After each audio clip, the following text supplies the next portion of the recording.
రోజు నేను చుక్కకూర పప్పు తయారు చేస్తున్నాను. కావలసినవి చుక్కకూర, కందిపప్పు, ఉల్లిపాయ, టమాటా, పచ్చిమిర్చి.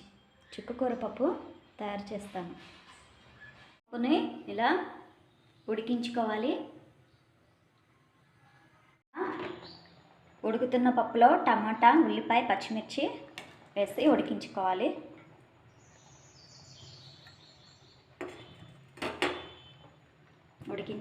పప్పుని దీనిలో పసుపు వేసి ఉడికించుకోవాలి. పప్పును ఉడుకుతున్న పప్పులో చుక్కకూర వేసి ఉడికించుకోవాలి.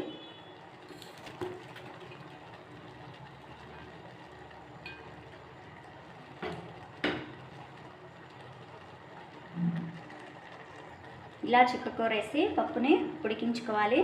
ఇంట్లో ఒక స్పూన్ కారం యాడ్ చేస్తాం. పప్పుని ఉడికించుకోవాలి.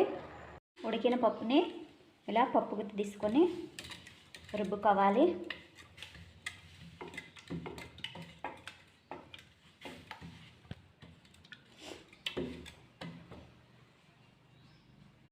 కొంచెం ఉప్పు యాడ్ చేసుకొని రుబ్బుకోవాలి.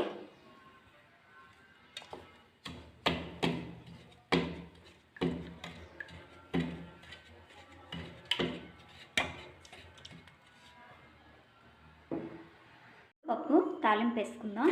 కొంచెం ఆయిల్ తీసుకొని దీంట్లో ఎండుమిరపకాయలు, అలాగే వెల్లుల్లి రెబ్బలు, కరివేపాకు వేసి తాలింపు గింజలు తాలింపు రెడీ చేసుకొని పప్పులో తాలింపు కలుపుకోవాలి.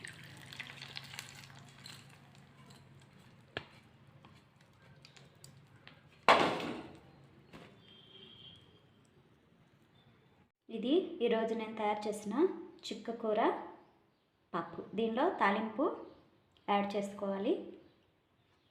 ఇది మనం వేడివేడి అన్నంలో వేసుకొని తింటే చాలా బాగుంటుంది. ఈ చుక్కకూర పప్పు పుల్ల పుల్లగా, కమ్మగా బాగుంటుంది చుక్కకూర పప్పు. ఈ వీడియో కనుక మీకు నచ్చితే లైక్ చేయండి, నా ఛానల్ని సబ్స్క్రైబ్ చేయండి. Thanks for watching.